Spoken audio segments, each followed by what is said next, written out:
कि ई जवानी नीलाम कदर बाज के काहे हो यानी अब कि आज के शाम पिया दो जम ढार के थोड़ा सा है कि नहीं तोहरा से जान मन आज उबल बा ए मुस्कान सन है ना पीछे थोड़ा सा पीछे इसलिए कि लाइट नहीं आ रहा वहां कि नहीं तोहरा से जान मन आज उबल बा प्रदीप की राजा महाराजा हरे रंग बाज डूबल बा कि बड़े बड़े देह में हर जहाज डूबल बा टाइटैनिक कहीं में डूब गए पानी पानी तू पीछे रहो आई काली खोलल पड़ी जा रेडी आई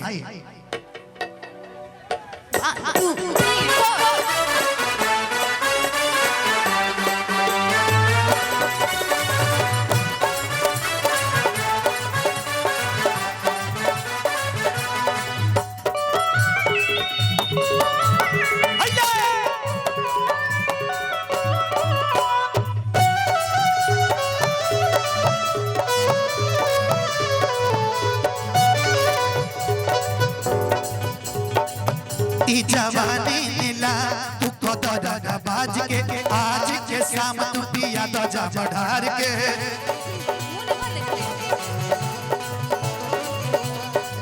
भैया ई जवानी नीला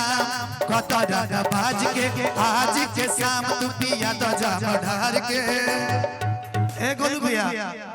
काजल जी देखिए आप समझिए कि मैं आपका बेस्ट फ्रेंड हूँ अच्छा आप एक किरदार निभा रही हैं कि नहीं तोहरा से जान मन आज उबल बा सुना ना सुना का हो कि राजा महाराजा का रंग बाज डूबल बा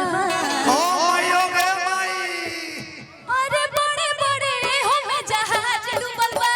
राजा महाराजा रंग बाज डूबल बा राजा महाराजा रंग बाज डूबल बा बड़े बड़े में जहाज डूबल बा लेकिन लूलुआ ए राजा लहरिया लूलुआ ए राजा मुहावा पर डाली के चदरिया लहरिया लूलुआ ए राजा मुहावा पर डाली के चदरिया लहरिया लूलुआ ए राजा लहरिया लूलुआ ए राजा लहरिया लूलुआ ए राजा भैया थोड़ा सा है दो लोग पीछे रहिए ना पीछे की लहरिया गमछा बांध के वाह वाह वाह वाह बिहारी के निशानी हो अरे मोहब्बत मैंने गमछा ए प्रदीप तू काहे बोलत लिखा हो की लहरिया ए हरे लुटाए राजा बाप रे बाप बच के 20 भी रखो की लहरिया हरे लुटाए राजा तम हम पर डाली के चदरिया लहरिया लुटाए राजा हम पर डाली के चदरिया लहरिया लुटाए राजा लहरिया लुटाए राजा लहरिया लुटाए राजा तब बंद कही के तू आज कोठरिया लहरिया विकास भैया मेरी जान मेरी धड़कन कि कई के आधार कोठरिया लहरिया लूटा ए राजा मुहावा पर डाली के चदरिया लहरिया लूटा ए राजा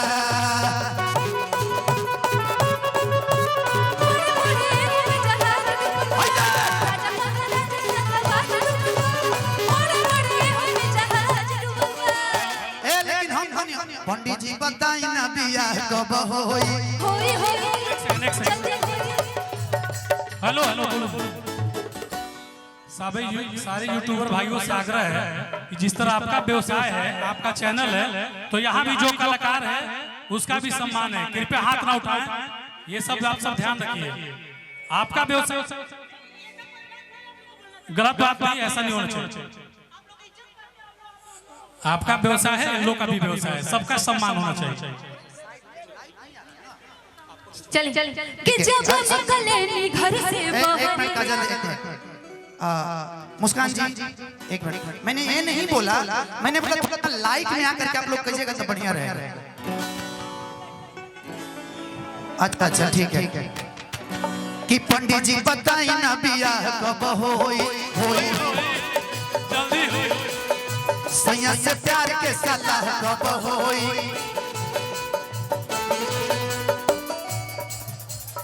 आप मिट्टी मोड़ जाए दो यार, लोगों का जगाए दो। कार वो कुछ कहत मैं बोली ना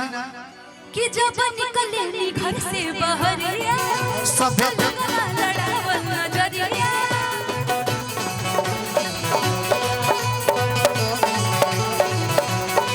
सब छुओ चाहे तोहर गोरे गाल दे गोरे गाल दे गोरे गाल दे। एक काजल जी हां जी कि हई बुढ़ावो पूछे ले का बा हाल चाल रे रोड पे चले लू कमाल चाल दे कोरी कोरी छिड़ी माला लाग दे रोड पे चले लू कमाल चाल दे कोरी कोरी छिड़ी माला लाग दे रोड पे चले लू कमाल चाल दे।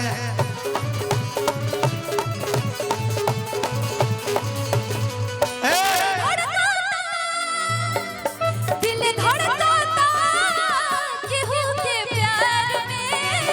केहू के प्यार में केहू के प्यार में केहू के प्यार में मतलब भइल बा मस्ती में। जय हो सुनील भैया। अरे रहे अखिया हर पल इंतजार में दिल धड़कता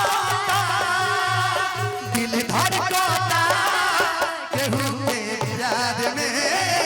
केहू के प्यार में केहू के प्यार में केहू। लेकिन हम लोग दिल लाइन कहीं हां जी कहीं कि हई पिलरे नु दहिया के हरे रखवार बराजा कि हाय रे गरनिया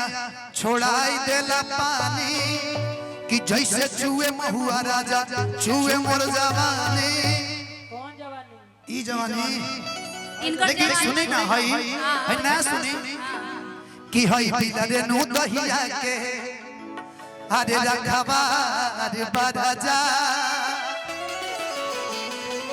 कि हई बानर नारियल भोरे तैयार बराजा हो तैयार बराजा। बाबा रउआ के नहीं की कहत क्षमा